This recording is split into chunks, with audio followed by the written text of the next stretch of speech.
ಕರ್ನಾಟಕ ಸಾಹಿತ್ಯ academy Bengaluru, ಜನಶಿಕ್ಷಣ trust Bengaluru ಹಾಗೂ national college Jayanagar Kannada ವಿಭಾಗ ಇವರ ಸಂಯುಕ್ತ ಆಶ್ರಯದಲ್ಲಿ ಚಕೋರ ಬೆಂಗಳೂರು ದಕ್ಷಿಣ ಉಪನ್ಯಾಸ ಮಾಲಿಕೆ 11 ಕಾರ್ಯಕ್ರಮ ಜನವರಿ 20ರಂದು ನಡೆಯಿತು. ಕಾರ್ಯಕ್ರಮದ ಮುಖ್ಯ ಸಂಪನ್ಮೂಲ ವ್ಯಕ್ತಿಯಾಗಿ ಭಾಗವಹಿಸಿದ್ದ ಡಾಕ್ಟರ್ ಬಂಜುಗೆರೆ ಜಯಪ್ರಕಾಶ್ ಕುವೆಂಪು ಸಾಹಿತ್ಯದಲ್ಲಿ ವೈಚಾರಿಕತೆ ವಿಷಯದ ಕುರಿತು ಸವಿಸ್ತಾರವಾಗಿ ಮಾತನಾಡಿದರು. ಕುವೆಂಪು ಅವರ ಪೂರ್ತಿ ಹೆಸರನ್ನು ಹೇಳ್ತೀನಿ, ನೆನ್ಪಿಟ್ಕೊಂಡಿರ್ರಿ. ಕುಪ್ಪಳಿ ವೆಂಕಟಪ್ಪ ಪುಟ್ಟಪ್ಪ, ಅದು ಅವರ ಪೂರ್ತಿ ಹೆಸರು. ಅದನ್ನು ಅವರು ಕಾವ್ಯನಾಮದಲ್ಲಿ ಕುವೆಂಪು ಅಂತ ಮಾಡಿದರು. ಆ ನಂತರ ಅವರು 1904ರಲ್ಲಿ ಹುಟ್ಟಿದರು. ಅವರ ಮೊದಲನೆಯ ಕಾದಂಬರಿ ಕಾನೂರು ಹೆಗ್ಗಡತಿಯನ್ನು 1938ರಲ್ಲಿ ಪ್ರಕಟಗೊಳಿಸಿದರು. ಆ ಸಮಯದಲ್ಲಿ ಅವರು ಮೈಸೂರು ವಿಶ್ವವಿದ್ಯಾನಿಲಯದಲ್ಲಿ ಕನ್ನಡದ ಅಧ್ಯಾಪಕರಾಗಿದ್ದರು.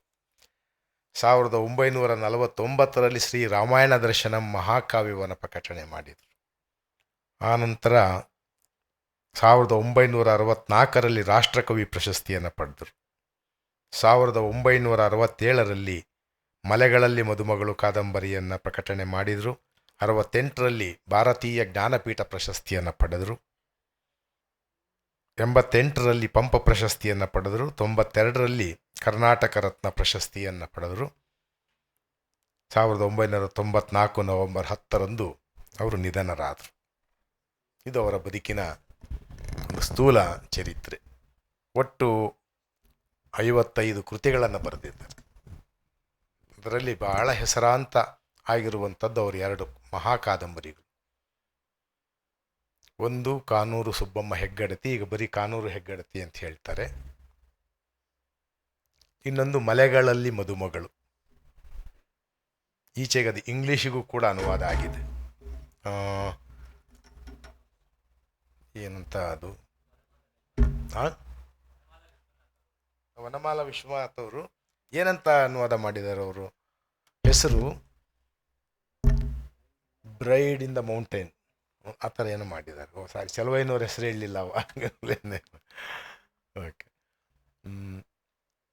ಮುಖ್ಯವಾಗಿ ಅವರು ಕವಿಯಾಗಿ ಮತ್ತು ಕಾದಂಬರಿಕಾರರಾಗಿ, ಕವಿಯಾಗಿ ಬಹಳ ಪ್ರಸಿದ್ಧರು, ಕಾದಂಬರಿಕಾರರಾಗಿ ಬಹಳ ಚರ್ಚೆ ಒಳಗಾಗಿರುವಂಥವ್ರು. ಅದು ಒಂದು ರೀತಿಯಲ್ಲಿ ರೂಪಕಾತ್ಮಕವಾಗಿ ಬಹಳ ಚೆನ್ನಾಗಿದೆ. ಕವಿಯಾಗಿ ಅವರ ಭಾವಗೀತೆಗಳು, ಅವರು ಬರೆದಿರುವಂತಹ ಕವಿತೆಗಳು ಜನರ ಮನಸ್ಸಿನಲ್ಲಿ, ನಮ್ಮ ತಲೆಮಾರು ಮತ್ತು ನಮ್ಮ ನಂತರದ ತಲೆಮಾರಿನವರ ಮನಸ್ಸಿನಲ್ಲಿ ಬಹಳ ಅಚ್ಚೊತ್ತಿದಂತೆ ಉಳಿದಿದೆ. ನಾವೆಲ್ಲರೂ ವಿದ್ಯಾಭ್ಯಾಸವನ್ನು ಮುಗಿಸೋ ಹೊತ್ತಿಗೆ ಅವರು ಬರೆಯೋದನ್ನು ನಿಲ್ಲಿಸಿದ್ರು. ಸಾರ್ವಜನಿಕ ಸಮಾರಂಭಗಳಿಗೆ ಬರೋದನ್ನು ಕೂಡ ನಿಲ್ಲಿಸಿದ್ರು.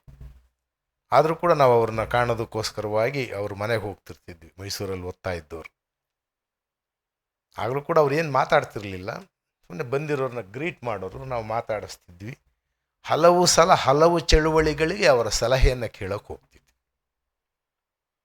ನಾನು ಮಾನಸ ಗಂಗೋತ್ರಿಯಲ್ಲಿ ವಿದ್ಯಾರ್ಥಿಯಾಗಿದ್ದಾಗ ಒಂದು ಪ್ರಸಂಗ ನಡೀತು.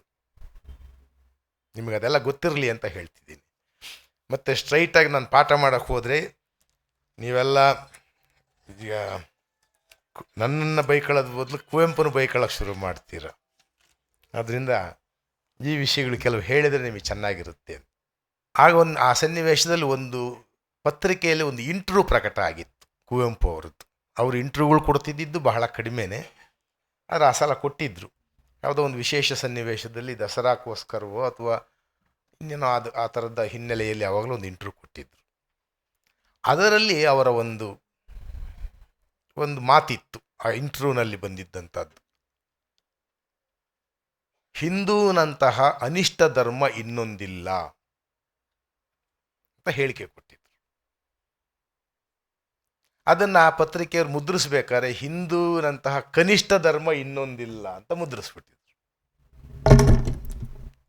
ಅದರಿಂದ ವಿವಾದ ಆಗೋಯ್ತು. ವಿವಾದ ಆಯಿತು. ಬ್ರಾಹ್ಮಣ ಮಹಾಸಭಾ ಅದನ್ನು ಖಂಡಿಸ್ತು.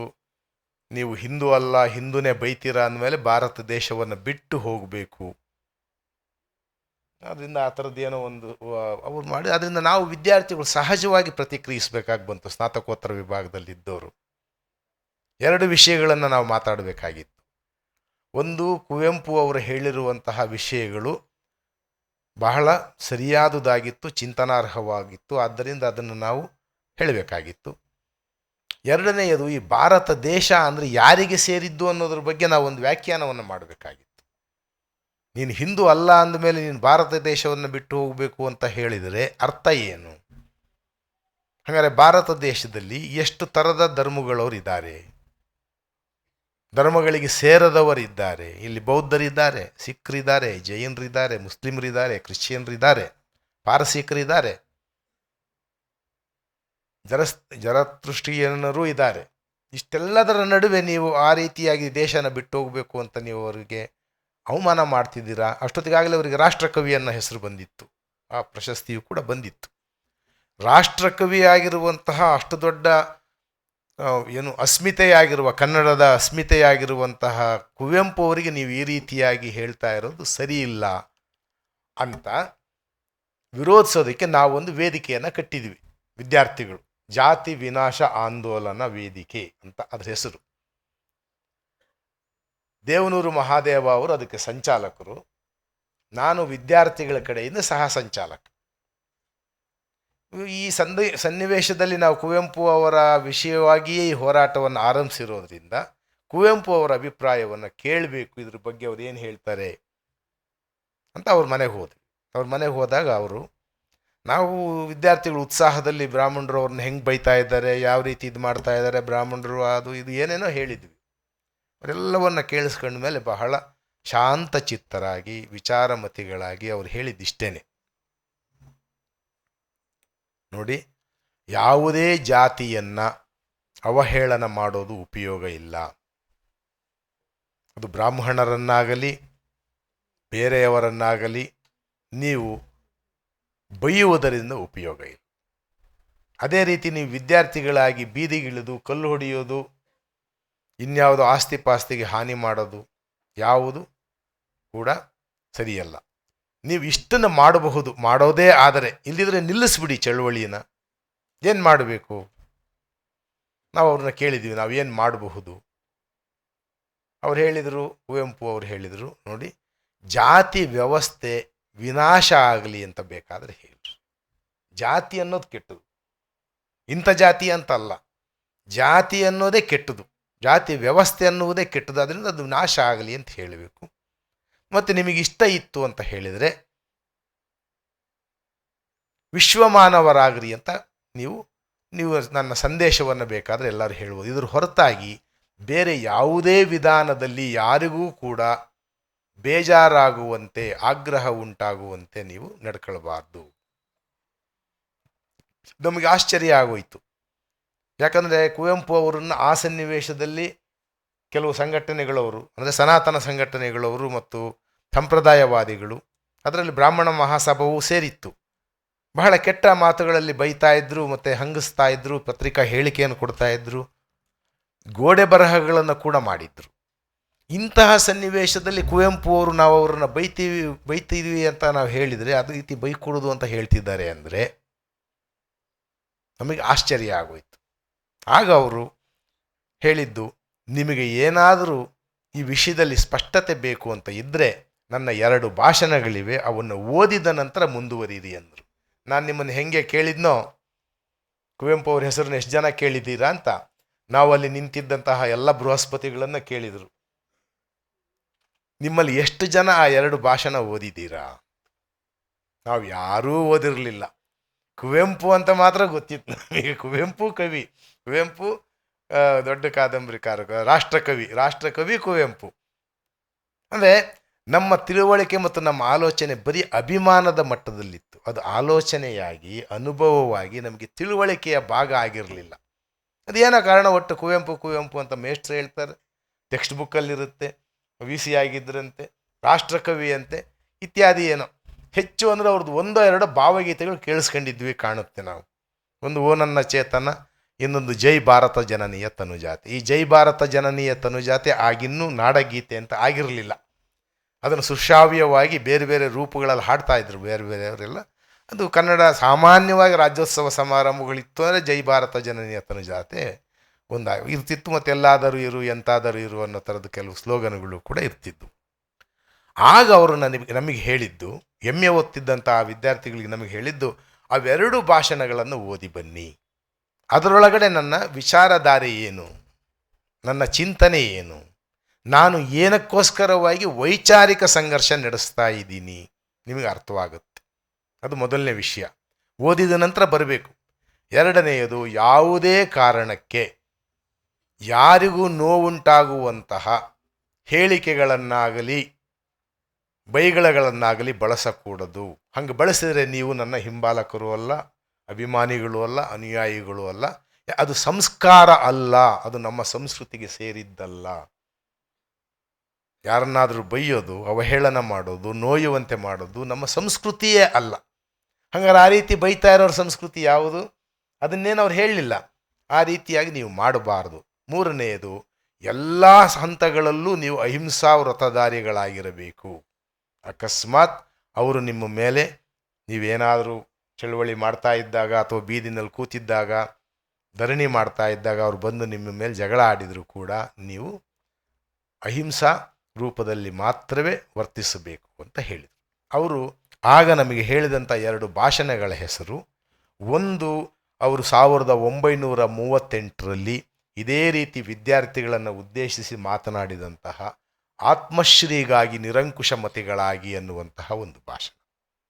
ಎರಡನೆಯದು 1974ರಲ್ಲಿ, ಇಲ್ಲಿ ಫೋಟೋದಲ್ಲಿದ್ದಾರಲ್ಲ ಎಚ್ ನರಸಿಂಹಯ್ಯನವರು, ಅವರ ಆಗ್ರಹದ ಮೇರೆಗೆ ಅವರು ಕುಲಪತಿಗಳಾಗಿದ್ದಾಗ ಇದೇ ಬೆಂಗಳೂರು ವಿಶ್ವವಿದ್ಯಾನಿಲಯದ ಘಟಿಕೋತ್ಸವದಲ್ಲಿ ಬಂದು ಮಾಡಿದಂತಹ ಒಂದು ಭಾಷಣ, ವಿಚಾರಕ್ರಾಂತಿಗೆ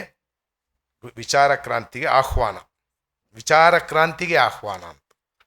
ಅವೆರಡೂ ಕೂಡ ಸಾಮಾನ್ಯವಾಗಿ ಈಗ ಕುವೆಂಪು ಅವರ ಚಿಂತನೆಯ ಬಹಳ ಮುಖ್ಯವಾಗಿರುವಂತಹ ಎರಡು ಏನಂತೀವಿ ಪ್ರಣಾಳಿಕೆಗಳು ಅನ್ನುವ ರೀತಿಯಲ್ಲಿ ನಾವು ಅದನ್ನು ಭಾವಿಸ್ತಾ ಇದ್ದೀವಿ.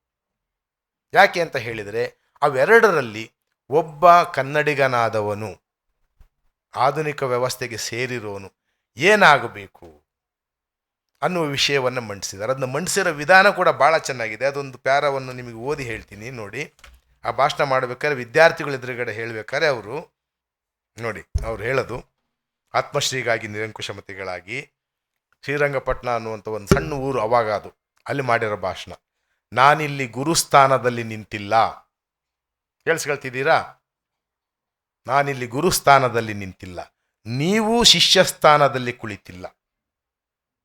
ನಾನು ಉಪದೇಶ ಮಾಡುತ್ತಿಲ್ಲ, ವಿಜ್ಞಾಪಿಸುತ್ತಿದ್ದೇನೆ. ನನ್ನಂತೆಯೇ ನಿಮ್ಮಲ್ಲಿ ಅನೇಕರು ಜಿಜ್ಞಾಸೆ ಮಾಡಿರಬಹುದು. ಹಾಗಿದ್ದರೆ ನಮ್ಮ ಅಭಿಪ್ರಾಯಗಳು ಘರ್ಷಿಸದೆ ಮೃದುವಾಗಿ ಹೊಂದಿಕೊಳ್ಳುತ್ತವೆ. ಜಿಜ್ಞಾಸೆ ಮಾಡದೇ ಇದ್ದವರಿಗೆ ಜಿಜ್ಞಾಸೆ ಮಾಡಲು ಭಾವಾವಕಾಶಗಳು ದೊರೆಯುತ್ತವೆ. ಆದ್ದರಿಂದ ಈಗ ಮುಖ್ಯವಾಗಿರುವಂಥದ್ದು ಹೇಳ್ತಾರೆ ನೋಡಿ, ಆದ್ದರಿಂದ ಯಾರೊಬ್ಬರೂ ನನ್ನ ಮಾತುಗಳನ್ನು ಪಚನ ಮಾಡದೆ ನುಂಗದಿರಲಿ, ಜಗಿಯದೆ ನುಂಗದಿರಲಿ, ಜೀರ್ಣ ಮಾಡಿಕೊಳ್ಳದೆ ನುಂಗದಿರಲಿ, ಮತಿಯ ಹೊರಗಲ್ಲಿಗೆ ಹಚ್ಚದೆ ಸ್ವೀಕರಿಸದಿರಲಿ. ನಿಮ್ಮ ವಿಚಾರ ಶಕ್ತಿಗೆ, ಆಲೋಚನಾ ಶಕ್ತಿಗೆ ಅದನ್ನು ಒಳಪಡಿಸದೆ ನೀವು ನಂಬದಿರಲಿ, ಸ್ವೀಕರಿಸದಿರಲಿ, ಧೀರವಾಗಿ ವಿಮರ್ಶಿಸದೆ ಒಪ್ಪದಿರಲಿ, ಆದರೆ ಪಕ್ಷಪಾತವಿಲ್ಲದೆ ಕಿವಿಗೊಟ್ಟು ಮಾತ್ರ ಕೇಳಿ. ಇದು ಕುವೆಂಪು ಅವರು ಅವತ್ತಿನ ವಿದ್ಯಾರ್ಥಿಗಳಿಗೆ ಅವರು ಮಾಡಿದಂತಹ ವಿಜ್ಞಪ್ತಿ. ಇದರೊಳಗಡೆ ಅವರ ದೃಷ್ಟಿಕೋನ ಮತ್ತು ಅವರ ನಿಲುವು ಏನು ಅಂತ ಗೊತ್ತಾಗುತ್ತೆ. ವೈಚಾರಿಕ ದೃಷ್ಟಿಕೋನ ಅಂದರೂ ಏನು ಅಂತ ಕೂಡ ನಮಗೆ ಗೊತ್ತಾಗುತ್ತೆ. ವಿಚಾರಮತಿಯಾಗಿರೋದು ಅಂತ ಹೇಳಿದರೆ ಯಾರೋ ಹೇಳಿದ್ದನ್ನು ಕುರುಡಾಗಿ ನಂಬುವುದು ಅಲ್ಲ, ಯಾರೋ ಮಾಡಿದ್ರು ಅನ್ನುವ ಕಾರಣಕ್ಕೆ ನಾವು ಅದನ್ನು ಅನುಸರಿಸುವುದೂ ಅಲ್ಲ. ಇದು ಮೊದಲಿನಿಂದಲೂ ನಡೆದುಕೊಂಡು ಬಂದಿದೆ ಅನ್ನುವ ಹೆಸರಲ್ಲಿ, ಶೀರ್ಷಿಕೆಯಲ್ಲಿ ಅದನ್ನು ಆಚರಿಸುವುದಲ್ಲ. ಅವು ಭಾಳ ಮುಖ್ಯವಾಗಿರುವಂಥವು. ಯಾರೋ ಹೇಳಿದಾರೆ ಅನ್ನೋ ಕಾರಣಕ್ಕೆ ನಂಬೋದಲ್ಲ, ಮೊದಲಿಂದಲೂ ಆಚರಣೆಯಲ್ಲಿದೆ ಅನ್ನೋ ಕಾರಣಕ್ಕೆ ಅದನ್ನು ಆಚರಿಸೋದು ಅಲ್ಲ. ನಮ್ಮ ಹಿರೀಕರೆಲ್ಲರೂ ಹಿಂಗೆ ಬಾಳಿದ್ರು ನಾವು ಹಾಗೆ ಇರ್ತೀವಿ ಅಂತ ಹೇಳೋದು ಕೂಡ ಸರಿಯಲ್ಲ. ಯಾವುದೇ ವಿಷಯವನ್ನಾಗಲಿ ನೀವು ಸ್ವತಃ ಆಲೋಚಿಸಬೇಕು, ನೀವು ಸ್ವತಃ ಅರ್ಥ ಮಾಡಿಕೊಳ್ಳಬೇಕು, ಅದನ್ನು ವಿಮರ್ಶೆ ಮಾಡಿ ನೋಡಬೇಕು, ಅದನ್ನು ಹಲವು ನೆಲೆಯಿಂದ ವಿವರಿಸಿಕೊಂಡು ನೋಡಬೇಕು. ಎಲ್ಲದರ ನಂತರ ನಿಮಗೆ ಏನು ಒಪ್ಪಿಗೆಯಾಗುತ್ತೆ, ಯಾವುದು ಸ್ವೀಕೃತ ಅನಿಸುತ್ತೆ, ಅದನ್ನು ಮಾತ್ರವೇ ಸ್ವೀಕರಿಸಬೇಕು. ಈಗ ನಾವೆಲ್ಲ ಮಾಡ್ತಾ ಇರೋದು ಏನಂತ ಹೇಳಿದರೆ, ಸಾಮಾನ್ಯವಾಗಿ ನಾವೆಲ್ಲರೂ ಕೂಡ ಏನಾದ್ರು ವಿಷಯವನ್ನು ಸ್ವೀಕರಿಸಬೇಕಾದ್ರೆ ನಾವು ಸ್ವಂತ ಅದನ್ನು ನಮ್ಮ ವಿಚಾರದ ನೆಲೆಗೆ ಹಚ್ಚುವುದಿಲ್ಲ, ನಾವು ಸ್ವಂತ ಅದನ್ನು ಆಲೋಚಿಸುವುದಿಲ್ಲ, ನಮ್ಮ ಅನುಭವದ ನೆಲೆಯಲ್ಲಿ ಅದನ್ನು ವಿಮರ್ಶೆ ಮಾಡೋದಿಲ್ಲ. ಹೇಳಿದರೆ ನಾವು ನಂಬ್ತೀವಿ. ಎಷ್ಟೋ ಸಲ ಸನಾತನ ಅನ್ನುವ ಹೆಸರಿನಿಂದ ವಿಪರೀತವಾಗಿರುವಂತಹ ವಿಷಯಗಳನ್ನು ನಮ್ಮ ಮೇಲೆ ಹೇಳ. ನೀವು 1000 ಜನರನ್ನ ಹಳ್ಳಿಗಳಲ್ಲಿ ಹೋಗಿ ಕೇಳ್ರಿ, ಯಾಕೆ ನೀವು ಜಾತಿನ ಅನುಸರಿಸ್ತೀರಾ ಅಂತ ಕೇಳ್ರಿ. 2 ಉತ್ತರ ಹೇಳ್ಬೋದು ಅವರು. ಒಂದು, ಇದೇನೋ ಮೊದಲಿಂದಲೂ ನಡ್ಕೊಂಬಂದಿದ್ದ, ಇದು ಮೊದಲಿಂದ ಇರೋದೇ ಹಾಗೆ. 2ನೇದು, ನಾವು ಹಂಗೆ ಮಾಡಲಿಲ್ಲ ಅಂದರೆ ದೇವರು ನಮಗೆ ತೊಂದರೆ ಕೊಡ್ತಾನೆ. ಇವೆರಡೂ ನಿಜವೇ? ಮೊದಲಿಂದ ಇತ್ತು ಅನ್ನುವ ಕಾರಣಕ್ಕೆ ಅದು ಸರಿಯಾದುದೇ ಅಲ್ಲವೇ ಅನ್ನುವಂಥದ್ದನ್ನು ವಿಚಾರ ಮಾಡಿ ನೋಡಲಿಲ್ಲ ಅಂದರೆ ನಾವು ಇಂದಿನ ಮಾನವರಾಗುವುದಕ್ಕೆ ಸಾಧ್ಯವಿಲ್ಲ. ಪರಂಪರೆ ಅನ್ನುವಂಥದ್ದು ಸಂಪ್ರದಾಯ ಆದ ತಕ್ಷಣ ಜಡಗೊಂಡು ಬಿಡುತ್ತೆ. ಪರಂಪರೆಗೂ ಸಂಪ್ರದಾಯಕ್ಕೂ ವ್ಯತ್ಯಾಸ ಇದೆ, ನಾವು ಅದನ್ನು ನೆನ್ಪಿಟ್ಕೊಳ್ಬೇಕು. ಬಹಳ ಸಲ ಅವೆರಡೂ ಒಂದೇ ಅಂತ ನಾವು ತಿಳ್ಕೊಂಡಿರ್ತೀವಿ. ಪರಂಪರೆ ಯಾವಾಗಲೂ ಕೂಡ ಹರಿಯುವ ನೀರಿನಂತೆ ಇರುತ್ತೆ, ಅದು ಸದಾ ಹರಿಯುತ್ತೆ. ಸದಾ ಹರಿಯುತ್ತಾದ್ದರಿಂದ ಸದಾ ಹೊಸದಾಗುತ್ತೆ. ಒಂದು ಜನ್ ಕಥೆಯಲ್ಲಿ ಬರುತ್ತೆ, ಬುದ್ಧನ ಉತ್ತರ. ಅದು ಬುದ್ಧನ ಉತ್ತರನೋ ಅಥವಾ ಜನ್ಗುರುಗಳು ಆನಂತರ ಕಂಡುಕೊಂಡಿದ್ದೋ ಅದು ಯಾವುದೋ ಗೊತ್ತಿಲ್ಲ. ಆದರೆ ಅವ್ರು ಹೇಳೋದು, ಒಂದು ನದಿಯ ನೀರನ್ನು 2 ಸಲ ಕುಡಿಯೋಕ್ಕಾಗಲ್ಲ. ಒಂದು ನದಿ ನೀರನ್ನು 2 ಸಲ ಯಾರೂ ಕುಡಿಯೋಕ್ಕಾಗಲ್ಲ. ಇದು ಯಾವ ರೀತಿ? ಇದು ಯಾವ ರೀತಿ ಇರಬಹುದು? ನದಿ ಅಲ್ಲೇ ಇದೆ, ನದಿಯ ಒಳಗಡೆ ನೀರಲ್ಲೇ ಇದೆ, ನಾವು ಕುಡ್ದಿದ್ದೀವಿ, ಬಿಂದಿಗೆಗಳುಗಟ್ಟಲೆ ಕುಡ್ದಿದ್ದೀವಿ, ಮತ್ತು ಬೊಗಸೆಗಟ್ಟಲೆ ಕುಡ್ದಿದ್ದೀವಿ. ಮತ್ತು ಅದ್ಯಾಕೆ ಈ ಉತ್ತರವನ್ನು ಹೇಳಿದರು? ಅದರ ಅರ್ಥ ಏನು ಅಂತ ಹೇಳಿದರೆ, ಅದರ ಸೂಕ್ಷ್ಮತೆಗಳನ್ನು ಅವರು ಅರ್ಥ ಮಾಡ್ಕೊಂಡು ಹೇಳ್ತಾ ಇರೋದು, ನಾವು ಒಂದು ಬೊಗಸೆ ತುಂಬಿ ಕುಡಿಯೋ ಹೊತ್ತಿಗೆ ಆ ನದಿಯಲ್ಲಿ ಆ ನೀರು ಮುಂದಕ್ಕೆ ಹೋಗಿರುತ್ತೆ, ಹೊಸ ನೀರು ಬಂದಿರುತ್ತೆ. ಆದ್ದರಿಂದ ನೀನು 2 ಸಲ ಅದನ್ನು ಕುಡಿಯೋಕ್ಕಾಗಿರಲ್ಲ ಅಂತ. ಆ ಹೆಸರಿರುತ್ತೆ, ಅದು ಹರಿತಾ ಇದೆ ಅಂತ ಕಾಣುತ್ತೆ ನಿನಗೆ, ಆದರೆ ಅದು ನೀರೇ ಬೇರೆಯಾಗಿರುತ್ತೆ. ಹಾಗಾಗಿ ಸಂಸ್ಕೃತಿ ಅನ್ನುವಂಥದ್ದು ಕೂಡ ಯಾವತ್ತೂ ನಿಂತ ನೀರಲ್ಲ. ಪರಂಪರೆಯಿಂದ, ಅದರ ಬೇರುಗಳಿಂದ ಯಾವಾಗಲೂ ಪುಷ್ಟಿಯನ್ನು ಪಡೆಯುತ್ತೆ. ಹೊಸದಾಗಿ ಚಿಗುರುಗಳನ್ನು ಅದು ಬೆಳೆದು, ಪುಷ್ಪಗಳನ್ನು ಅದು ಅರಳಿಸಿ, ಅದು ಯಾವಾಗಲೂ ಸದಾ ಬೆಳಗ್ತಾ ಇರುತ್ತೆ. ಬೇರುಗಳು ಭೂಮಿಯೊಳಗಿದ್ದಾವಲ್ಲ ಅಂತ ಹೇಳಿಬಿಟ್ಟು ಯಾವ ಕೊಂಬೆಗಳು, ಯಾವ ಹೂಗಳು, ಯಾವ ಎಲೆಗಳು ತಾವು ಹೋಗಿ ಭೂಮಿ ಒಳಗಡೆ ಸೇರ್ಕೊಳ್ಳಲ್ಲ. ಅವು ಸದಾ ಆಕಾಶದ ಕಡೆಗೆ ಕೈ ಚಾಚಿರುತ್ತೆ, ಸೂರ್ಯನ ಕಡೆ ಮುಖ ಮಾಡಿರುತ್ತೆ, ಹೊಸ ಗಾಳಿಯನ್ನು ಕುಡಿದು ಜೀವಿಸ್ತಾ ಇರುತ್ತೆ. ಕುವೆಂಪು ಅವರ ಆಶಯ ಇದ್ದಿದ್ದು, ಕರ್ನಾಟಕದ ಜನತೆ ಈ ರೀತಿಯಾಗಿರುವಂತಹ ಒಂದು ವಿಧಾನದಲ್ಲಿ ಚಿಂತನಶೀಲರಾಗಬೇಕು, ವಿವೇಕವಂತರಾಗಬೇಕು.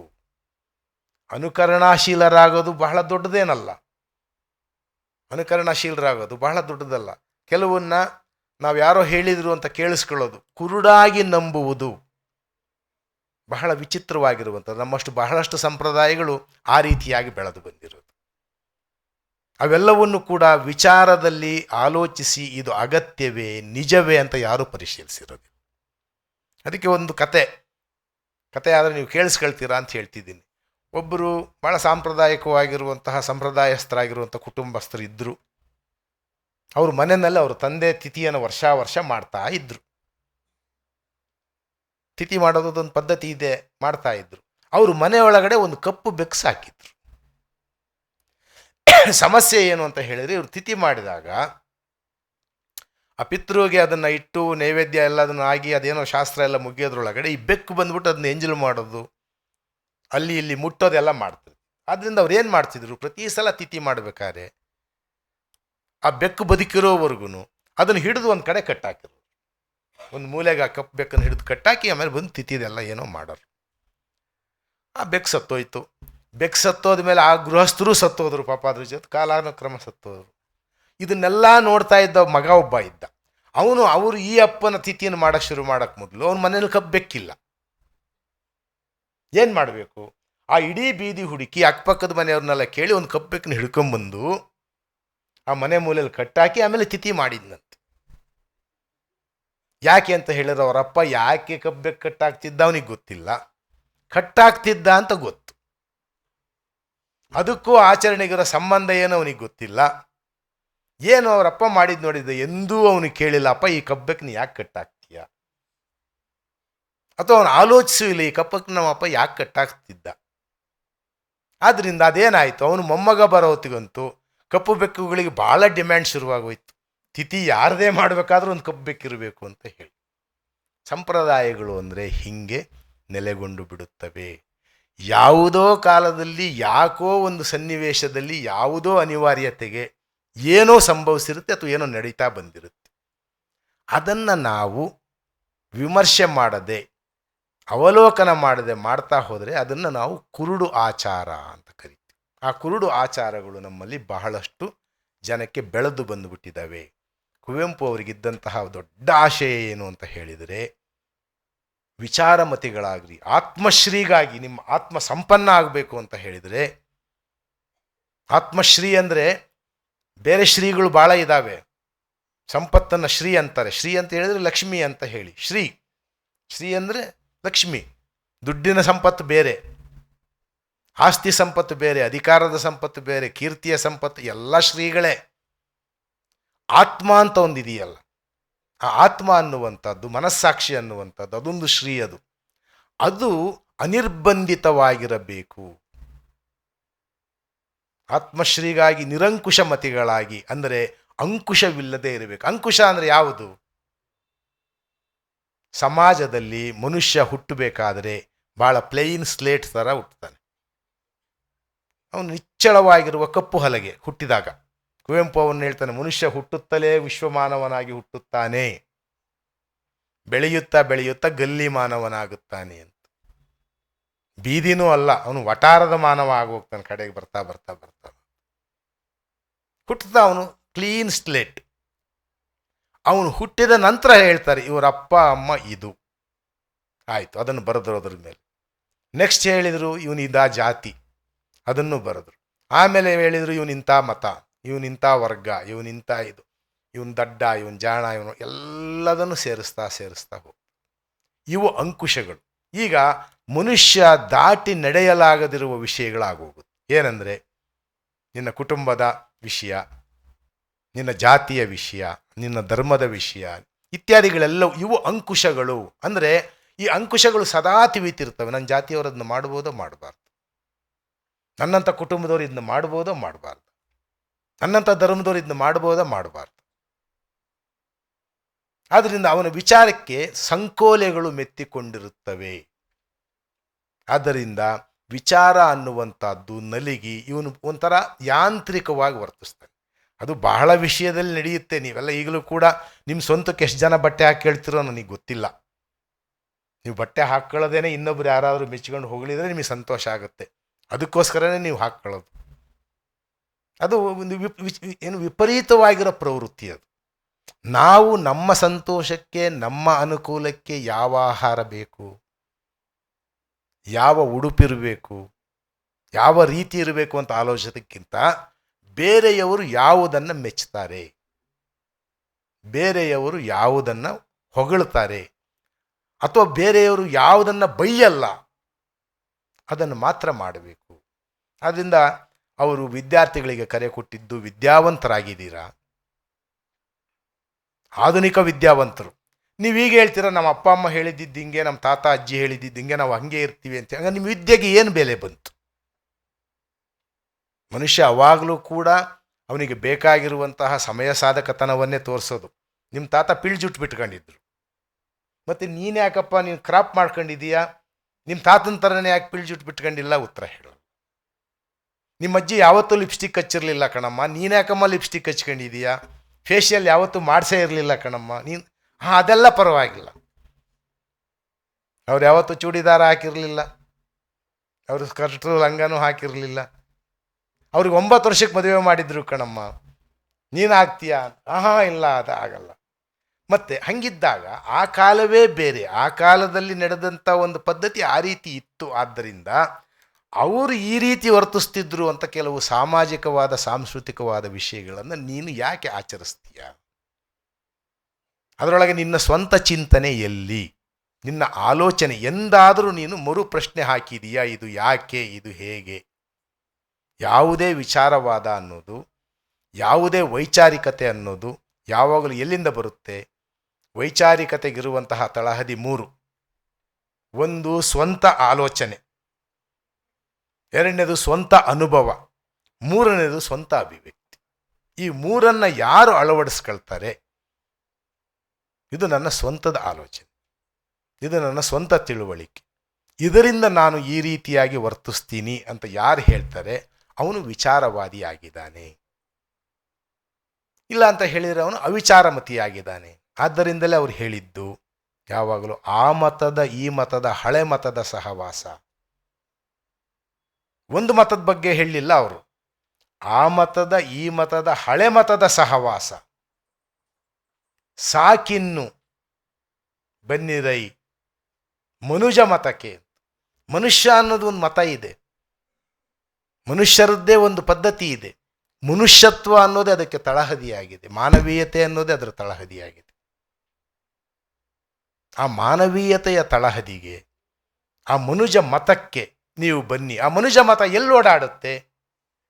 ವಿಶ್ವಪಥದಲ್ಲಿ ಸಂಚರಿಸುತ್ತೆ. ಯಾಕಂದರೆ ಇಡೀ ವಿಶ್ವವೇ ಅಖಂಡವಾಗಿರುವ ಸೃಷ್ಟಿ, ಅದು ಅಖಂಡವಾಗಿರುವ ಸೃಷ್ಟಿ. ಆದ್ದರಿಂದ ಇಡೀ ವಿಶ್ವದಲ್ಲಿ ಈ ಮನುಜ ಮತ ಸಂಚರಿಸುತ್ತೆ.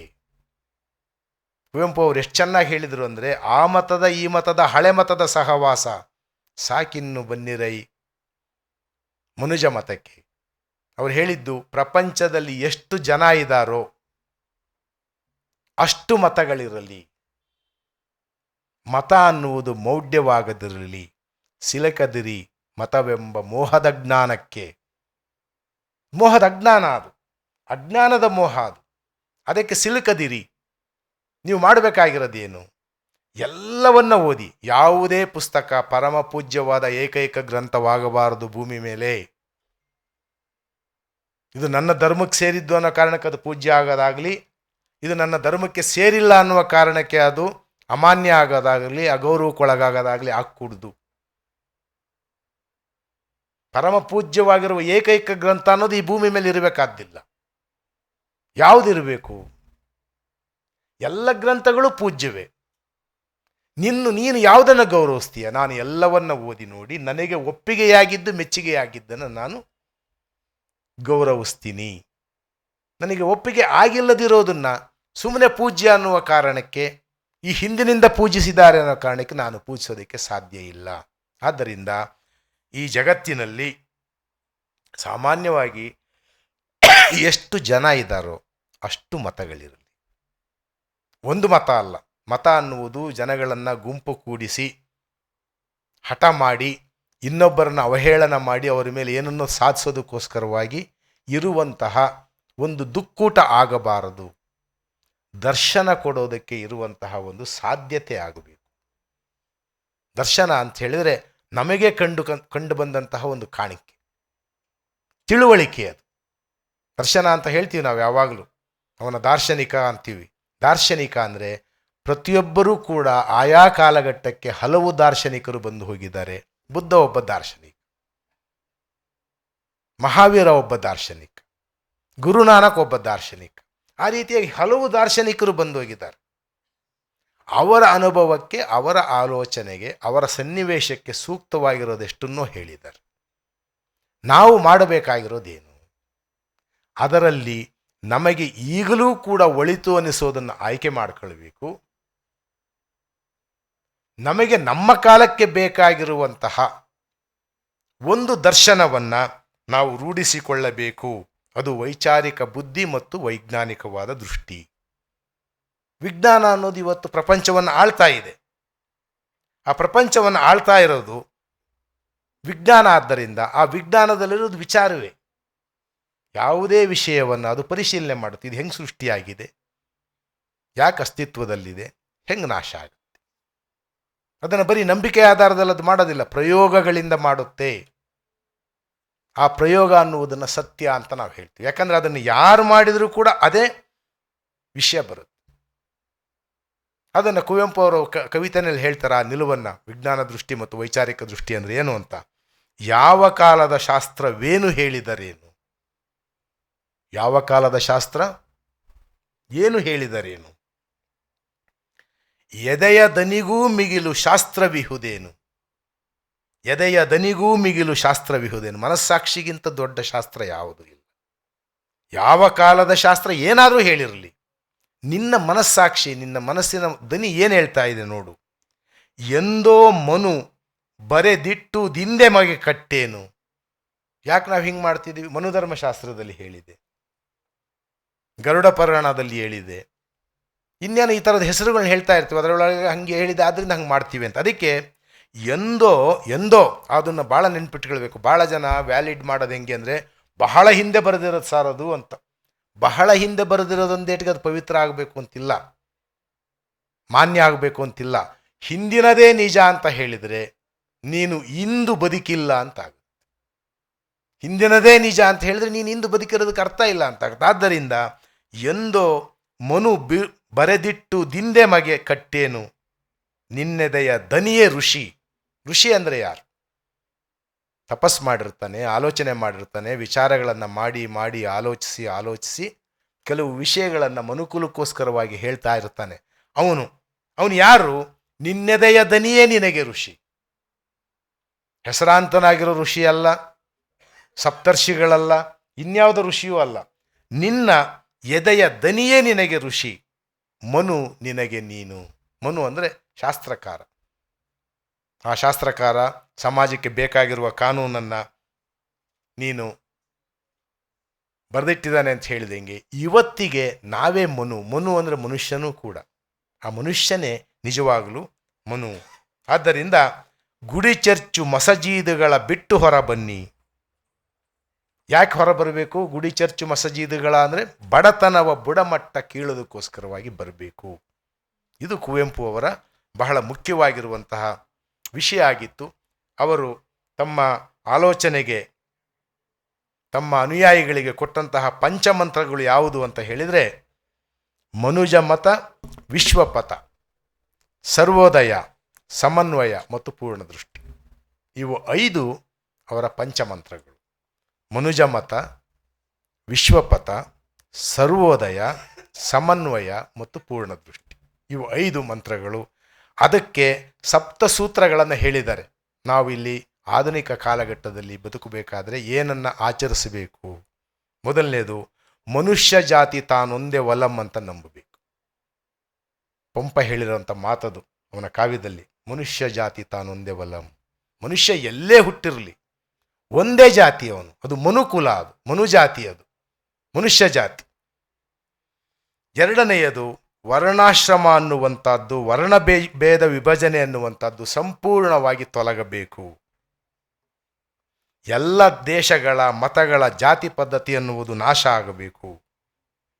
ಮತ ಅನ್ನುವುದು ತೊಲಗಿ ಅಧ್ಯಾತ್ಮ ಮಾತ್ರ ವೈಜ್ಞಾನಿಕ ತತ್ವವಾಗಿ ಮಾನ್ಯತೆ ಪಡೆಯಬೇಕು. ಮನುಜ ಮತವಾಗಬೇಕು, ವಿಶ್ವಪಥವಾಗಬೇಕು, ಮನುಷ್ಯ ವಿಶ್ವಮಾನವನಾಗಬೇಕು. ಜಗತ್ತಿನಲ್ಲಿ ಎಷ್ಟು ಜನರಿದ್ದಾರೋ ಅಷ್ಟು ಮತಗಳಿರುವಂತಾಗಲಿ. ಅವನೇ ಕಂಡುಕೊಳ್ಳುವ ಮತವಾಗಿರಲಿ, ಯಾರೋ ಹೇಳಿಕೊಟ್ಟ ಮತ ಆಗದಿರಲಿ. ಮತ್ತು ಯಾವ ಗ್ರಂಥವು ಏಕೈಕ ಪೂಜ್ಯ ಗ್ರಂಥವಾಗದಿರಲಿ. ಓದಿ ತಿಳಿದು ತನ್ನ ದರ್ಶನವನ್ನು ತಾನು ರೂಪಿಸಿಕೊಳ್ಳುವಂತಾಗಲಿ. ಆದ್ದರಿಂದ 100 ಮತದ ಹೊಟ್ಟ ತೂರಿ, ಅದು ತೌಡು. 100 ಮತಗಳಲ್ಲೂ ಬರೆದಿಟ್ಟಿರೋದು ಹಳೆಯದಾದ್ರಿಂದ ಅದು ತೌಡು. 100 ಮತದ ಹೊಟ್ಟ ತೂರಿ ಎಲ್ಲ ತತ್ವದೆಲ್ಲೆ ಮೀರಿ ನಿರ್ದಿಗಂತವಾಗಿ ಏರಿ ಆಗ್ತಾ ಇರುವಂಥದ್ದು ಈ ಪ್ರಕ್ರಿಯೆಯ ಭಾಗ. ಯಾವುದೋ ಆಗಿಟ್ಟಿರೋದು, ಯಾವುದೋ ಒಂದು ಸಲ ನಾವು ಸಿದ್ಧ ಮಾಡಿಟ್ಟಿರುವಂಥದ್ದು ಅದು ಸೂಕ್ತವಾಗಿರುವಂಥದ್ದಲ್ಲ.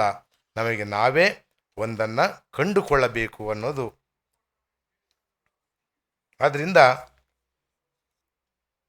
ಅವರ ಬಹಳ ಮುಖ್ಯವಾಗಿರುವಂತಹ ಮಾತಿದು. ಋಷಿಗಳು ಆಚಾರ್ಯರು ಅಂದಿಗೆ ಪೂರೈಸಿಲ್ಲ, ಕೊನೆಗೊಂಡಿಲ್ಲ, ಇಂದಿಗೂ ನಾಳೆಗೂ ಬರುತ್ತಲೇ ಇರುತ್ತಾರೆ. ಆದ್ದರಿಂದ ಹೊಸ ಋಷಿಗಳ ಹೊಸ ವೇದವಾಕ್ಯಗಳನ್ನು ಕಿವಿಗೊಟ್ಟು ಕೇಳಿ, ಸಂಕುಚಿತ ಬುದ್ಧಿಯನ್ನು ದೂರ ಮಾಡಿ, ಹೃದಯ ಜೀವನ ಹಳೆಯ ನೀರಿನ ಕೊಳಕು ಕೊಳವಾಗದಿರಲಿ. ಯಾವಾಗಲೂ ಹೊಸ ನೀರು ಬಂದು ಹರಿಯುತ್ತಿರುವ ಸ್ವಚ್ಛ ಸಲಿಲ ಸ್ರೋತವಾಗಿರಲಿ. ಇದು ಕುವೆಂಪು ಅವರ ಮುಖ್ಯವಾಗಿರುವಂತಹ ವೈಚಾರಿಕ ದೃಷ್ಟಿಯಾಗಿತ್ತು. ಅವರು ಕನ್ನಡದ ನೆಲದಲ್ಲಿ ನಿಂತು ಕನ್ನಡದ ಭಾಷೆಯಲ್ಲಿಯೇ ಬರೆದವರು. ಬರಗೂರು ರಾಮಚಂದ್ರಪ್ಪ ಅವರು ಹೇಳೋ ಥರ ಅವರು ಕನ್ನಡ ಭಾಷೆಯಲ್ಲಿ ಬರೆದರು, ಆದ್ದರಿಂದ ಕನ್ನಡದ ಕವಿ. ಒಕ್ಕೂಟ ವ್ಯವಸ್ಥೆಯನ್ನು ಅವರು ನಂಬಿದ್ರು, ಆದ್ದರಿಂದ ಅವರು ರಾಷ್ಟ್ರಕವಿ. ವಿಶ್ವಕ್ಕೆ ಬೇಕಾಗಿರುವ ಸಂದೇಶವನ್ನು ತಮ್ಮ ಸಾಹಿತ್ಯದಲ್ಲಿ ನಮಗೆ ಕೊಟ್ಟರು. ಆದ್ದರಿಂದ ವಿಶ್ವಮಾನ್ಯ ಕವಿ, ವಿಶ್ವಕವಿ, ಕನ್ನಡವನ್ನು, ಕನ್ನಡತನವನ್ನು ವಿಶ್ವಮಾನ್ಯತೆಗೆ ಏರಿಸಿದಂತಹ ಕವಿ. ಅವರ ವೈಚಾರಿಕ ದೃಷ್ಟಿಕೋನವನ್ನು ನಾವೆಲ್ಲ ಅರಿಯೋಣ, ಆಲೋಚಿಸೋಣ, ಆ ಮುಖಾಂತರವಾಗಿ ವಿಚಾರಮತಿಗಳಾಗಿ ಮುಂದುವರಿಯೋಣ ಅಂತ ಹೇಳಿ ಇಷ್ಟು ಮಾತುಗಳನ್ನು ನಿಮ್ಮ ಮುಂದೆ ಚರ್ಚೆ ಮಾಡೋದಕ್ಕೆ, ಮಂಡಿಸೋದಕ್ಕೆ ಅವಕಾಶ ಮಾಡಿಕೊಟ್ಟಂಥ ಎಲ್ಲರಿಗೂ ವಂದಿಸ್ತಾ ಇದ್ದೀನಿ. ನೀವೇನಾದರೂ ಚರ್ಚೆ ಮಾಡೋದಿದ್ದರೆ ನಾವು ಚರ್ಚೆಯಲ್ಲಿ ಪಾಲ್ಗೊಳ್ಬಹುದು.